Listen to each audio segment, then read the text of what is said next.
Ministre, mes chers collègues, l'hydroélectricité est actuellement la première des énergies renouvelables. Elle joue un rôle primordial pour le système électrique français.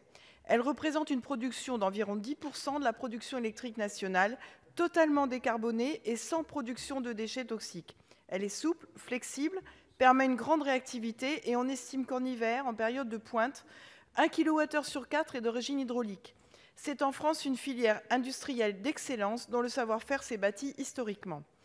Alors que dans le monde, la gestion de l'eau, en particulier pour la production d'énergie, est un enjeu critique de géopolitique, curieusement, le silence entoure en France l'énergie hydroélectrique. On la traite comme une vieille dame, respectable, ayant vocation à être dépassée. L'objectif de programmation est d'augmenter la capacité de production hydroélectrique de 500 à 750 MW et la production de 2 à 3 TWh à l'horizon 2023, autant dire une ambition marginale au regard des efforts qui sont faits en direction de l'énergie éolienne terrestre.